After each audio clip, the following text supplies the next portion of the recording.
আসসালামু আলাইকুম প্রিয় দর্শক ভাই ও বোনেরা। আশা করি সবাই ভালো আছেন এবং সুস্থ আছেন। আজকে আমি আপনাদের সামনে হাজির হয়েছি একজন সত্যিকারের দুঃখী আপুর জীবনের গল্প নিয়ে।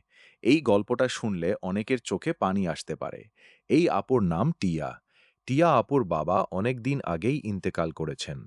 বাবা নেই বলে সংসারের সব দায়িত্ব এখন তার কাঁধে। মা আছেন আর একটা ছোট বোন আছে। নিজের বাড়িতেই থাকেন তারা তিনজন। কোনো ভাই নেই, কোনো আত্মীয় নেই যারা সাহায্য করবে। তাই টিয়া আপু নিজেই মানুষের বাসায় কাজ করে সংসার চালান। প্রতিদিন ভোরে উঠে কাজের বাসায় যান। সারাদিন ঘর পরিষ্কার, রান্না, কাপড় কাচা সব কাজ করেন। সন্ধ্যায় ফিরে এসে মা আর বোনের খোঁজ খবর নেন। যে টাকা উপার্জন করেন সেই টাকায় চাল ডাল কেনেন, বোনকে স্কুলে পাঠান, মায়ের ওষুধ কেনেন। কত কষ্ট যে করেন শুধু আল্লাহ জানেন। তবুও কখনো কারো কাছে হাত পাতেন না। নিজের সম্মান ও আত্মসম্মান নিয়ে চলতে চান। এত কষ্টের জীবনেও টিয়া আপু স্বপ্ন দেখেন। তিনি চান একজন সৎ, ভালো, দায়িত্বশীল এবং ধার্মিক মানুষের সাথে জীবন কাটাতে, যিনি সুখে দুঃখে পাশে থাকবেন, যিনি তার মা আর ছোট বোনকেও নিজের পরিবারের মতো ভালোবাসবেন এবং দেখাশোনা করবেন। কোনো লোভ, লালসা বা সম্পত্তির আশা নয়, শুধু সততা, বিশ্বাস এবং ভালোবাসা চান তিনি। যারা এই ভিডিওটা দেখছেন, বিশেষ করে দেশীয় এবং প্রবাসী ভাইয়েরা, দয়া করে একটু মন দিয়ে শুনুন।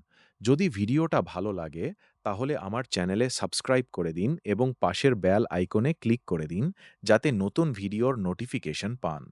কমেন্ট বক্সে আপনাদের মতামত ও পরামর্শ জানিয়ে যান। আপনাদের একটা কমেন্ট টিয়া আপুর জন্য অনেক বড় সাহায্য হতে পারে। যদি কেউ ভালো মানুষ চিনেন বা নিজেই আগ্রহী হন টিয়া আপুর সাথে যোগাযোগ করতে, তাহলে সরাসরি কল করতে পারেন। টিয়া আপুর মোবাইল নাম্বার হল 0186565408।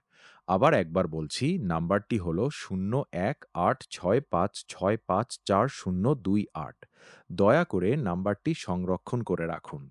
ভাইয়েরা, একজন দুঃখী আপুকে সাহায্য করুন। সমাজে এমন অনেক আপু আছেন যারা নিজেদের সম্মান নিয়ে চলতে চান এবং পরিবারের দায়িত্ব পালন করেন। আপনারা যদি একজন ভালো মানুষ খুঁজে দিতে পারেন, তাহলে টিয়া আপুর জীবনে আলোর রেখা দেখা দেবে। আল্লাহ আপনাদের সবাইকে সুখী ও সমৃদ্ধ করুন। টিয়া আপুর জীবনেও যেন শান্তি ও সুখ আসে, সেই দোয়া করছি সবার কাছে।